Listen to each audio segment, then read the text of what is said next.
In this video, I'm revealing 9 insider kidney secrets, simple yet powerful hacks that have helped my patients escape the dialysis trap.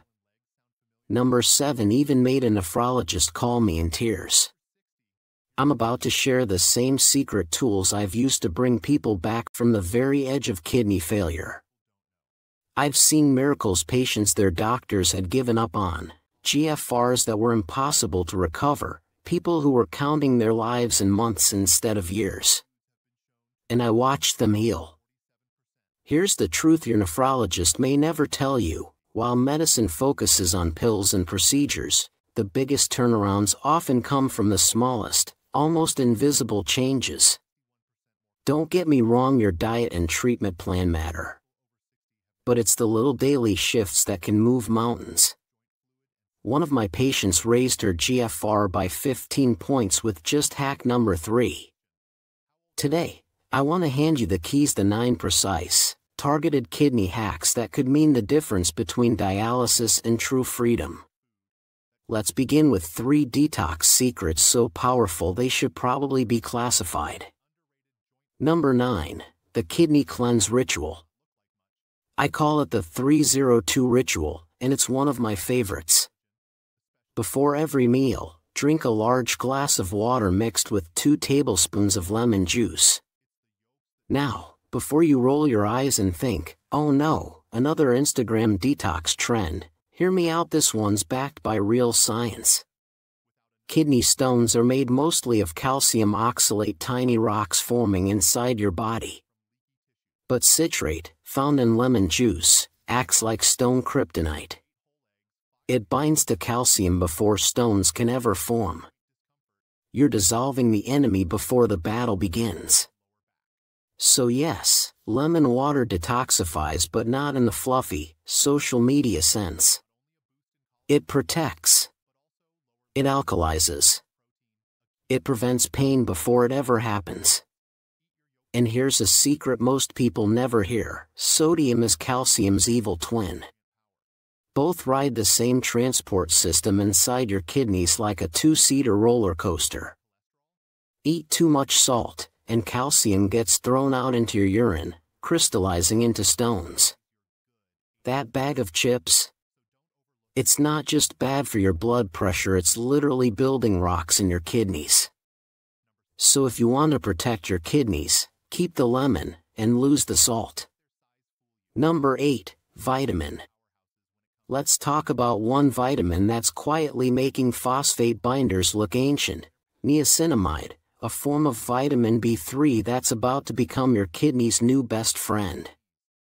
Everyone's terrified of potassium, but the real villain in this story is phosphorus, the silent operator behind so much kidney damage. Think of it as the Medusa of minerals: one wrong glance, and it starts turning your blood vessels to stone. I'm not exaggerating. Phosphorus doesn't just stress your kidneys, it petrifies you. It runs a calcification cartel inside your arteries while your organs slowly stiffen. And what's the usual medical answer? Wait months for an appointment, then get handed a bottle of binders that cost a fortune and can spike your calcium through the roof. But there is another path, one your nephrologist probably won't mention: niacinamide. I call it the phosphorus assassin, hiding in plain sight. Look at the data. Every clinical trial shows the same thing: phosphorus levels drop, HDL, the good cholesterol, rises, and kidney function improves. This isn't some fringe natural remedy. It's published science, just inconvenient science. So why the silence? Because you can't patent a vitamin that's been around forever. Big Pharma will probably need another 20 years to figure out how to charge $500 for something that costs pennies. Meanwhile, patients are sitting in dialysis chairs, waiting for profit margins to catch up to human suffering. That's not acceptable. So, if you're watching this, pay attention to the dose I'm showing on screen. Because your kidneys don't have time to wait for politics. Now, since we're already talking about pharmaceuticals, let's expose one they actually got right mostly. Number 7, Farxiga. And what I like to call the cranberry secret that saves your bladder from Farxiga's dark side. Here's the deal, SGLT2 inhibitors like Farxiga are genuinely powerful for protecting kidneys, I'll give them that. But there's something your doctor might not have mentioned, probably because the sales rep didn't tell them either. This miracle drug can also turn your urinary tract into a bacterial rave party. Yes, I'm talking about urinary tract infections so painful you'd swear your kidneys are on fire. Why does it happen? Because Farxiga literally makes you pee out sugar. I'm not kidding, sugar. And you know who loves sugar? Not your nephew raiding the cookie jar bacteria. So your urine becomes an all-you-can-eat buffet for the exact bacteria that cause UTIs. Some studies even link Farxiga to acute kidney injury because of this. But there's a simple, natural solution, one that actually works: cranberry extract. This isn't old wives' tale stuff. Cranberry extract is now officially recommended in urology guidelines for preventing UTIs. Yep, you heard that right, the same natural remedy doctors dismissed for decades is now part of modern medicine. If you're taking Farxiga or any SGLT2 inhibitor, add cranberry extract to your routine. Your bladder will thank you by not catching fire. Honestly, every time a natural remedy like this gets validated by mainstream medicine, I can't help but smile. It's the biggest "I told you so" moment ever. Alright, let's keep going. Because if there's one thing that destroys kidneys faster than phosphorus or infection, it's uncontrolled blood pressure. So listen closely, you cannot heal your kidneys if your blood pressure is too high. Period. It's like trying to protect a sandcastle while the tide's coming and it's just not going to hold. What breaks my heart is seeing patients with out-of-control blood pressure while their doctors keep stacking more and more medications and still, nothing changes. Why? Because they're treating the symptom, not the cause. Alright, let's move on to number 6, hidden deficiencies. These are the 3 silent nutrient gaps that can quietly send your blood pressure into orbit. First up, vitamin D. Around 80% of people with CKD are deficient in it, and that's a problem. Without enough vitamin D, your renin-angiotensin system, the hormone network that controls blood pressure, goes absolutely haywire. It's like giving a squirrel espresso mixed with Red Bull. Total chaos. And what's the usual medical response? More blood pressure pills. That's like trying to put out a fire with gasoline. Here's what actually helps: get your vitamin D levels checked regularly and supplement if you're low. It's such a simple step, but it can completely change how your body handles blood pressure. Second, magnesium. When magnesium levels drop, so does your ability to relax, literally. Sleep suffers, your heart rhythm gets jumpy, and your kidneys take the hit.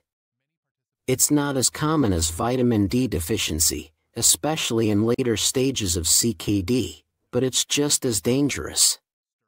And please don't start popping high doses of vitamin D or magnesium without testing first. Find out where your levels are before you fix them. The goal is healing, not guesswork. Third, CoQ10. This one is different. You don't need a test. Just take it. CoQ10 is like nature's blood pressure stabilizer. It energizes your cells, improves kidney function, and helps lower blood pressure safely. Think of it as your body's own quiet superhero. Now, number 5, high blood pressure. Let's talk about that afternoon spike, the one that turns you into a ticking time bomb by 3 p.m. Your morning blood pressure is fine, then suddenly it shoots up later in the day. Sound familiar? And what does your doctor usually say? You need more meds. No. This isn't about medication resistance, this is your body's way of screaming hidden sodium. Here's how you know. If your blood pressure was purely a medication issue, it would be high all day, not just after lunch. That afternoon surge means something you ate is secretly packed with salt. Even if you've ditched the salt shaker, sodium is still sneaking in everywhere. That healthy soup? 900 milligrams. Whole wheat bread? 400 milligrams. Your innocent-looking salad dressing? A salt mine in disguise. Food companies treat sodium like a magician's favorite trick. It appears where you'd least expect it, and there's always more. Remember when you'd find a surprise toy in your cereal box as a kid? Hidden sodium is the adult version, except the prize is high blood pressure. Honestly, at this point, I wouldn't be surprised if they started adding sodium to bottled water and called it electrolyte support. Oh wait, that's literally Gatorade. Alright, let's move on to number 4, overweight. Let's talk about a truth that honestly makes a lot of people in the medical world uncomfortable, the weight loss secret that can completely transform kidney health. Here's what most people don't realize: if you're carrying extra weight, your kidneys are working like Amazon warehouse workers on Black Friday. Every single pound means more packages to process, more toxins to filter, and more pressure on already tired organs. But here's the beautiful part: your kidneys notice every ounce of effort you make. When I put my patients on a gentle weight loss plan, nothing extreme, just gradual, realistic change, something amazing happens. Within days, their blood pressure begins to drop. Not because of another medication, but because of something called initial diuresis, the body's way of shedding water as glycogen stores are used up. You lose water weight first, your blood pressure stabilizes, and suddenly your kidneys are breathing again. It's not magic. It's biology. And listen, I get it, losing weight can feel overwhelming. But you don't need to look like a fitness model. You don't need a six-pack. You just need to take one step today, then another tomorrow. That's it. Your kidneys don't care if you're Instagram ready. They care that you're trying. Now, let's talk about something millions of people with kidney disease struggle with every day: diabetes. This one's close to my heart, because I've seen how devastating high blood sugar can be to the kidneys. But I've also seen how simple habits can turn that story around completely. Number 3. Kidney napalm and the 15-minute miracle. Here's what science tells us. It's not your fasting blood sugar that does the most damage, it's the post-meal spikes. Those sudden jumps after eating act like napalm on your kidneys. They silently inflame, scar, and exhaust your nephrons. And while your doctor might obsess over your morning glucose, it's the blood sugar spike after lunch or dinner that's quietly writing your kidney's obituary.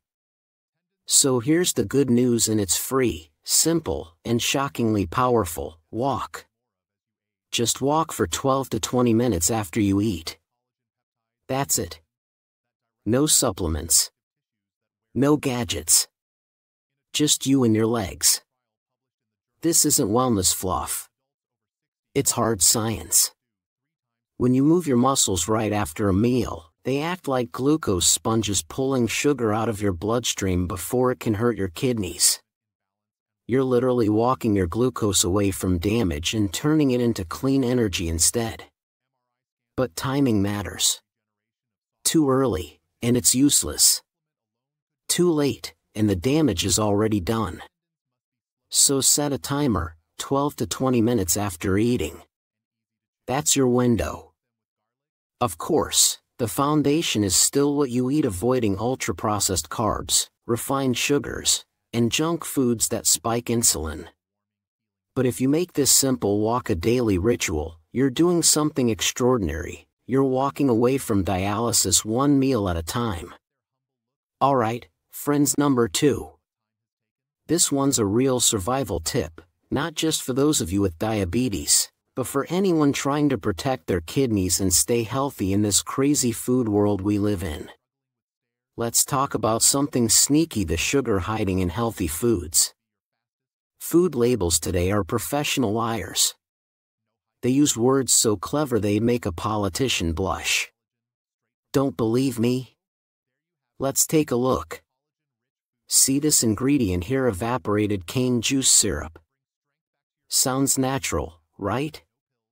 Guess what it is? Sugar. Plain, ordinary sugar, dressed up in a fancy name.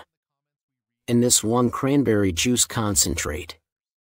Sounds like something you'd find in a smoothie commercial. But it's sugar, too. Oh, and my personal favorite, evaporated cane crystals. Sounds almost magical, right? It's sugar, just wearing a sombrero. All three on the label of one so-called healthy fruit and grain bar. Big food companies have turned sugar into a shapeshifter.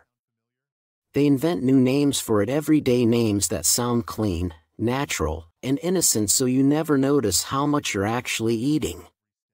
Nectar. Fruit juice concentrate. Carob syrup. Cane juice. It's endless. They're not selling food anymore, they're selling synonyms. Honestly, reading food labels these days feels like decoding ancient hieroglyphics. Even I have to Google ingredients sometimes. Last week, I left my phone at home while shopping. Pretty sure I gained 10 pounds by accident. So here's my golden rule: if it doesn't sound like something that came from your grandmother's kitchen, it's probably sugar. And let's be real, the same marketing geniuses who convinced the world that cereal is a healthy breakfast are the ones naming these ingredients. They literally turned candy soup into a morning ritual and called it nutrition. If food labeling were an Olympic sport, they'd win gold, silver, and bronze under 3 different fake names. Now, number 1. Let's talk about what I believe is the single worst piece of advice diabetics have ever been given: eat more protein to control your blood sugar. Wrong. Dead wrong. That advice isn't just bad, it's destroying kidneys faster than sugar ever could. We now have massive studies, involving tens of thousands of people, showing one undeniable truth: more protein equals more diabetes risk. And these weren't people who were already sick, these were healthy individuals. They didn't get diabetes from sugar or carbs, they got it from protein. Let that sink in for a second. Even worse, swapping out carbs or fats for protein doesn't help, it actually makes things worse. When you replace your energy from carbs or fats with protein, your pancreas takes the hit. The result? More insulin resistance, more diabetes, faster kidney decline. It's a slow, silent equation of self-destruction. So please, stop letting social media trends decide your health. Stop listening to influencers who make their money selling protein powders and sugar bars wrapped in health branding. Your kidneys are fighting for you every single day. Don't make their job harder. Instead, keep doing what you're doing, educating yourself, asking questions, and making choices based on real science. That's all for today, my friends. Thank you for watching, thank you for caring about your health, and as always, God bless you, and take care of those kidneys.